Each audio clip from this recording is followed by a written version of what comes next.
नमस्ते, थर्ड आई में आपका स्वागत है। आज मैं इस समय फिलाडेल्फिया में हूँ। फिलाडेल्फिया अमेरिका की पुरानी राजधानी है और यहाँ पे बहुत कुछ इतिहास है अमेरिका के जो स्वतंत्रता संग्राम इनका हुआ है उसका इतिहास दर्ज है यहाँ पे। जॉर्ज वॉशिंगटन का इतिहास दर्ज है। लिबर्टी बेल है, जस्टिस बेल है और सुंदर जगह है। अ, आज जब सुबह-सुबह यहाँ की इस समय सुबह है जब मैं ये रिकॉर्ड कर रहा हूँ, आपके यहाँ बिल्कुल शाम है। साढ़े डिफरेंस वही साढ़े 10 घंटा साढ़े 10 नहीं हाँ, साढ़े 9 घंटा आगे मान लीजिए या साढ़े 14 घंटा पीछे मान लीजिए, जिस तरह से आप उसको कैलकुलेट करना चाहते हैं। बात आज थोड़ी कर लें बिहार इलेक्शन की, वो इसलिए आवश्यक है कि जब इलेक्शन आता है, तो जो भी विपक्षी पार्टी होती है, उसपे बीजेपी किसी न किसी तरह से कुछ न कुछ उनके जो प्रमुख लीडर होते हैं, उनके ऊपर पहली कोशिश होती है कि उनको जेल भेज दिया जाए। जेल ना भेज दिया जाए तो उनके ऊपर कुछ मुकदमे डाल दिए जाएँ और इस तरह से करके उनका जो पूरा ध्यान है वो बजाय अपने इलेक्शन कैंपेन में केंद्रित करने के, उनका एक ध्यान ज़्यादा अपने को कैसे बचा के रखें, कैसे जमानत कराएँ, कैसे बेल कराएँ, ये सब पे हो जाता है। अ, एक लालू यादव जी के ऊपर एक आईआरसीटीसी अ, ये इंडियन रेलवे कैटरिंग जो कॉर्पोरेशन है एंड टूरिज्म कॉर्पोरेशन, उसका एक केस पे चार्जशीट चार्जेस फ्रेम हुए। तो समझ लीजिए कि जिस तरह से उसको बताया जा रहा है और जिस तरह से वो है, कि ये है क्या मामला? पहला मामला ये है कि अगर आप इस देश में किसी को भी राहुल गांधी के ऊपर 30-35 एफआईआर हो गई हैं, किसी को भी किसी से कोई दिक्कत हो तो वो एक एफआईआर दर्ज करता है। वो एक फर्स्ट इन्फॉर्मेशन रिपोर्ट है, वो बेसिकली एक एप्लीकेशन देता है कि साहब ये वाला समस्या है। अब वो चार्जेस क्रिमिनल भी हो सकते हैं, वो चार्जेस सिविल भी हो सकते हैं, इस तरह की बातें होती हैं। अब दूसरा स्टेप क्या होता है? दूसरा स्टेप ये होता है कि जब उसपे एक इन्वेस्टिगेशन चलता है, इन्वेस्टिगेशन अफ़सर जो भी होता है, वो अपने को अगर ये संतुष्ट पाता है कि नहीं इस चार्ज में कुछ दम है, तो वो चार्जशीट फाइल करता है। कहाँ फाइल करता है? कोर्ट में फाइल करता है। कोर्ट में जब वो चार्जशीट आ जाती है, तो उस चार्जशीट को देख के कोर्ट और ये सब लोअर कोर्ट की बात हो रही है, क्योंकि लोअर कोर्ट ही ट्रायल कोर्ट होता है। तो चार्जशीट उसको देख के अब कोर्ट के जो न्यायाधीश साहब हैं, जो जज साहब हैं, वो डिसाइड करते हैं कि इसमें मुकदमा चलना चाहिए, नहीं चलना चाहिए, तो किन दफ़ाओं में चाहिए चलना चाहिए इत्यादि-इत्यादि। तो वो चार्जेस फ्रेम करते हैं। एफआईआर हुई, एफआईआर में सब बताया गया कि इसमें ये दिक्कत है और उसके बाद फाइनली ये हुआ कि अब हम चार्जेस फ्रेम कर रहे हैं। ठीक है भई, चार्जेस फ्रेम कर दीजिए। तो जब चार्जेस फ्रेम होते हैं, तो आपके ऊपर आरोप ये लगाया जाता है कि भई हमने एक इन्वेस्टिगेशन किया, इस तरह की एक कंप्लेन आई, इन्वेस्टिगेशन किया, उसमें ये आरोप सही पाए गए, ये इसमें ये चीज़ें थी और इन आरोप आपके ऊपर लगाए जाते हैं और अब इसका ट्रायल होगा। तो अगर आप टेक्निकली देखिए तो ऐसा ये नहीं है कि कोई आरोप सिद्ध हो गया है और ये दोषी करार दे दिए गए हैं। जैसा कि सरकारी मीडिया चीख-चीख के बता रहा है जैसा कि सरकारी मीडिया चीख-चीख के बता रहा है कि लालू यादव को लग रहा है कि अब दोष तो करार दे दिया गया है और शायद इसमें फांसी-वासी की टाइप सज़ा भी मिल गई है। ये बात मैं इसलिए आपको सिलसिलेवार बता रहा हूँ कि अच्छा, अब ये क्या हुआ है? कुल मामला ये है कि जब लालू यादव रेल मंत्री थे, उस समय इन्होंने एक सुजाता होटल्स प्राइवेट लिमिटेड थे, उनको अ 2 होटल चलाने का ठेका दिया था। ये बहुत कॉमन चीज़ हो गई है आजकल। टूरिज़्म डिपार्टमेंट भी जो किसी भी स्टेट का पर्यटन विभाग है, वो अपने होटल होते हैं, आईआरसीटीसी के भी कुछ होटल होते हैं और बहुत से भी ठेके देता है। जो खाना-पीना रास्ते में होता है, वो भी ठेका है, वो भी एक अपने में आज से नहीं वो एक बड़ा इसको क्या बोलेंगे गोलमाल का एक अड्डा है, लेकिन चलिए ठीक है। यहाँ पे ये कहा गया कि आईआरसीटीसी ने कुछ प्रॉपर्टीज़ को अपने कंट्रोल में किया और फिर उनको सुजाता होटल्स प्राइवेट लिमिटेड के नाम से वो प्रॉपर्टीज़ वो लालू यादव जी या उनके घरवालों के कहने पे उनको वो कॉन्ट्रैक्ट दे दिए गए। आपको काफ़ी कुछ नहीं लग रहा है जब मुंबई के एयरपोर्ट का कॉन्ट्रैक्ट कैसे दिलवाया गया था, कैसे इनकम टैक्स का छापा पड़वाया गया था और फिर उसने जो उस समय के कॉन्ट्रैक्टर थे रेड्डी साहब, उन्होंने स्वयं ही उसको छोड़ दिया था और वो थाली में सजा के अपने जो नेताजी हैं, उनके जो सबसे खास दोस्त हैं, उनको बिल्कुल प्लेट में सजा के और उनको करके बॉम्बे का एयरपोर्ट तोहफे के रूप में दिया गया था। कुछ उसी तरह की बात यहाँ पे भी। अब यहाँ पे 1-2 चीज़ें थोड़ा मैं किस लिए इस बात को कह रहा हूँ, 2 चीज़ें समझने वाली हैं। पहली चीज़ समझने वाली है कि 2004 से अब ये कहा गया है कि ये सारा घोटाला 2004 से 2014 तक चला। तो पहली चीज़ और याद रख लीजिए क्योंकि ये सारी चीज़ें ज़रूरी है समझना और कौन-कौन इस घोटाले में हुआ वो भी मैं उस पे भी आऊँगा। तो दो लालू यादव 2004 से 2009 तक ही रेल मंत्री थे। ला लालू यादव 2009 के बाद रेल मंत्री नहीं थे। 2009 के बाद यूपीए की सरकार आई थी, मनमोहन सिंह साहब प्राइम मिनिस्टर थे। 2009 से 2014 के टर्म में 8 बारी-बारी से अलग-अलग रेल मंत्री रहे हैं। तो सबसे पहला ममता दीदी 2009 से 2011 फिर वो बंगाल चली गईं चीफ मिनिस्टर होके।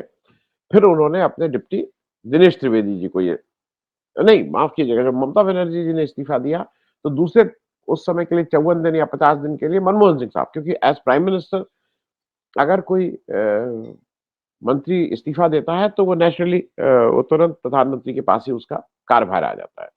तो ममता बनर्जी 1, मनमोहन सिंह 2, 50 दिन के लिए।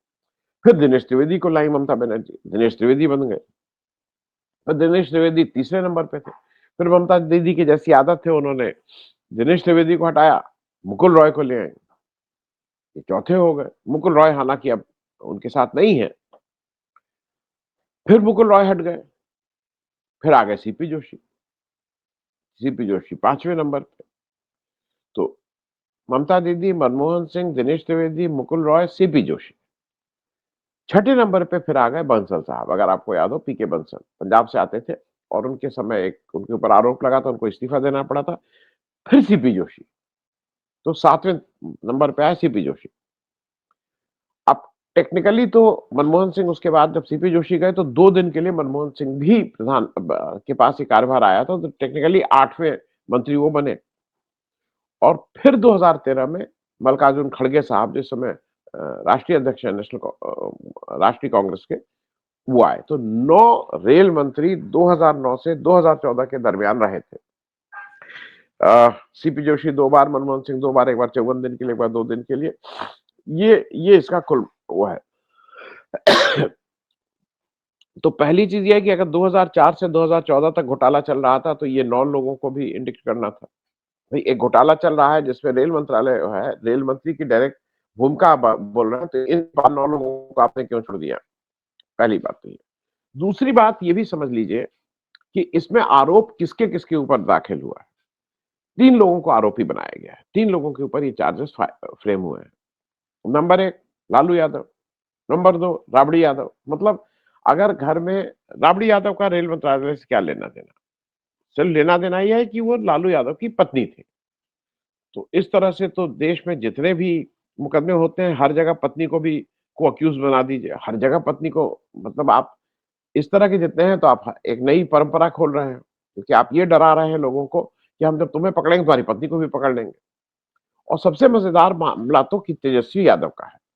तेजस्वी यादव का जन्म 9 नवंबर 1989 में हुआ था।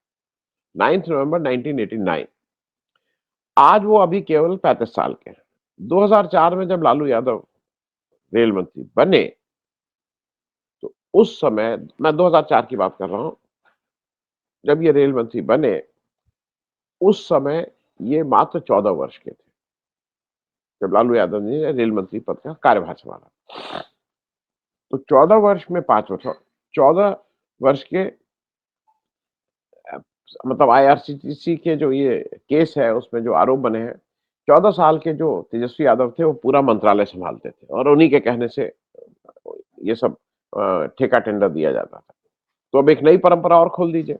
जितने मंत्री जी लोग हैं, सबके बेटे को भी आप आरोपित बना दें और इसमें किसके-किसके बेटे कहाँ-कहाँ, क्या-क्या कर रहे हैं, इसको बताने की ज़रूरत नहीं है। तो तेजस्वी यादव को ये इसमें आरोपित करने का मामला बिल्कुल क्लियर है। देखिए, बिहार इलेक्शन की अब थोड़ी बात इसलिए कर लें कि बिहार इलेक्शन एक दिलचस्प मोड़ पे आ गया है। बिहार इलेक्शन में ये बिल्कुल साफ हो गया है कि एसआईआर के द्वारा इलेक्शन कमीशन अ, भारतीय जनता पार्टी के फ्रंटल ऑर्गेनाइजेशन की तरह काम कर रहा है। उसको जिस तरह से गड़बड़ी करनी थी वोटर लिस्ट में, वो गड़बड़ी कर चुका है। लेकिन ब बिहार की जनता ज़रा जागृत है, तो वो गड़बड़ी होने को काफ़ी हद तक रोकने में कोशिश करेगी। लेकिन जिन लोगों के नाम काट दिए गए हैं, वो करीब अ, अकॉर्डिंग टू योगेंद्र यादव करीब 75 लाख लोग हैं, उनका क्या?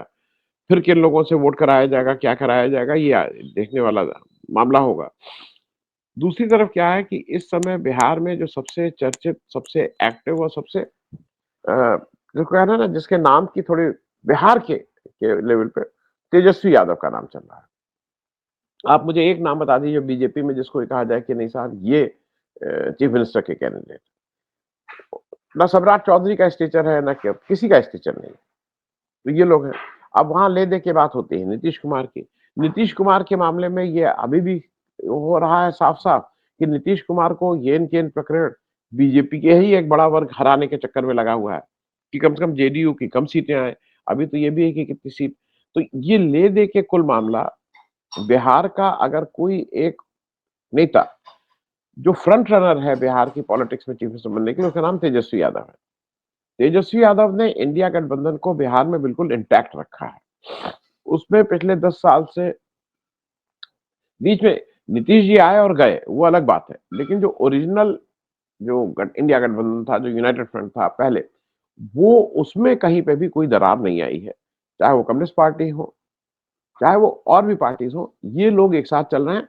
उसमें कुछ नए लोगों को ज़रूर जोड़ा है, मुकेश सहनी को जोड़ लिया है। तो मुकेश सहनी को जोड़ना अ, हो सकता है कि आदमी कहे कि भई उनको पिछली बार कितने ये एक साइकोलॉजिकल खेल होता है सब। जैसे बीजेपी बहुत ये करती है कि इलेक्शन से ऐन पहले भी कांग्रेस के किसी बड़े नेता को तोड़ के अपने यहाँ ले आएगी और उसको एक नैरेटिव बनाने की कोशिश करती है कि कांग्रेस में भगदड़ है।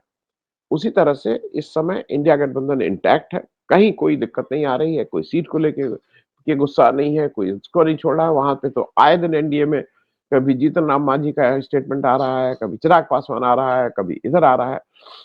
दूसरा ये जो बार-बार एक कोशिश की जा रही है कि पीके के प्रशांत किशोर के थ्रू अ, इंडिया गठबंधन के वोट में कैसे सेंधमारी की जाए। लेकिन अगर प्रशांत किशोर ने 3 साल बिहार में दौरा किया है, मैं ये मानता हूँ कि उन्होंने मेहनत अगर की है, तो प्रशांत किशोर का जिस वोट को एड्रेस कर रहे हैं, मोटे-मोटे तौर पे मैं बात कर रहा हूँ, वो वोट अपर कास्ट वोट है। और अपर कास्ट वोट आज की तारीख में बहुतायत में, मेजॉरिटी में वो एनडीए के साथ जाता है। तो अगर मोटी बात करें, प्रशांत किशोर बिल्कुल दलित में घुसने की कोशिश करेंगे, मुसलमानों में घुसने की कोशिश करेंगे, लेकिन लार्जर जो इम्पैक्ट होगा, जो उनको उनको जो भी वोट मिलेंगे, उसका सबसे बड़ा प्रतिशत अपर कास्ट होगा। और मैं अभी ये नहीं कह रहा हूँ उनको 100 वोट मिलेंगे, 1000 मिलेंगे, 10,000 मिलेंगे, 1 लाख मिलेंगे, 10 लाख मिलेंगे, 1 करोड़ मिलेंगे। मैं सिर्फ इतनी बात कह रहा हूँ कि जो भी प्रशांत किशोर को वोट मिलेंगे, उसकी सबसे ज़्यादा संख्या, सबसे ज़्यादा प्रतिशत अपर कास्ट होगा। और अपर कास्ट अगर सबसे ज़्यादा संख्या में है, तो ये भी मान लीजिए कि वो अपर कास्ट वोट का ज़्यादा चंक एनडीए से आ रहा है। तो नुकसान इन इलेक्टोरल पॉलिटिक्स की दृष्टि से ये नुकसान जो है, मेरी जो समझ है, ये नुकसान एनडीए का ज़्यादा करेंगे प्रशांत किशोर बनिस्बत इंडिया गठबंधन का। वो कोशिश कर रहे हैं कि वो हिंदू मुस्लिम हो जाए, वो कह रहे हैं मुसलमान और इनको वो बार-बार आह्वान कर रहे हैं। मुसलमानों को ज़्यादा आह्वान कर रहे हैं, लेकिन वो हिंदू मुस्लिम कितना होगा, नहीं होगा, इस देश के अल्पसंख्यक किसके साथ अलाइन्ड है, ये उन्होंने 2024 में बिल्कुल ठीक से बता दिया था कि वो अलाइन कहाँ है और किस तरह से विवेकपूर्ण ढंग से इस देश के लोकतंत्र को बचाने में जो अग्रणी भूमिका निभा रहे हैं, वो कौन कौन लोग निभा रहे हैं, वो दिख गया है। दूसरी तरफ अगर इस देश में दलित को आप दलित चीफ जस्टिस ऑफ इंडिया को जूता फेंक के मारा जा रहा है और उसके बाद सरकार की तरफ से कोई ठोस कार्रवाई नहीं हो रही है, वो भी उस आरएसएस के 100 साल में क्या तोहफा एक वर्ग विशेष के लिए दिया जा रहा है, वो भी स्पष्ट है। तो मैं सिर्फ कहना ये चाह रहा हूँ कि इसमें कोई ऐसा चेंज नहीं है। बिहार के वोटर्स मोर और लेस अब तक अलाइन्ड हैं। इलेक्शन कमीशन कितनी बेईमानी कर पाता है, तो उस वोट वाले मैं अभी भी मैं मेरे सुबह से शाम तक हम लोग साथी हैं, हम लोग काफ़ी जर्नलिस्ट साथ ट्रैवल कर रहे हैं यूएसए में, तो यही चर्चा होती रहती है। ओपिनियंस डिवाइडेड हैं, यहाँ पे भी। कुछ लोगों का कहना है कि नहीं, इलेक्शन कमीशन अंतोगत्वा बेईमानी करने में सफल हो जाएगा। मैं इसको बिल्कुल मानता हूँ कि अंतोगत्वा इलेक्शन कमीशन बेईमानी करने में तो सफल होगा, लेकिन वो बेईमानी करने के बाद भी जो जो लोगों का आज की तारीख में गुस्सा कह लीजिए या एक एक परिवर्तन की जो बात है, वो उस गैप को ब्रिज नहीं कर पाएगा और मेरी अपनी एज़ ऑन डेट अभी फाइनल कोई सीट वाइज़ गणना नहीं कर रहे हैं, थोड़ा और इलेक्शन क्लोज़ हो जाए, सबके कैंडिडेट्स उम्मीदवार डिक्लेयर हो जाएँ, तब शायद ज़्यादा स्थिति ठीक रहेगी। लेकिन एज़ ऑन डेट मेरे हिसाब से एडवांटेज इंडिया गठबंधन। Thank you so much. बहुत-बहुत धन्यवाद।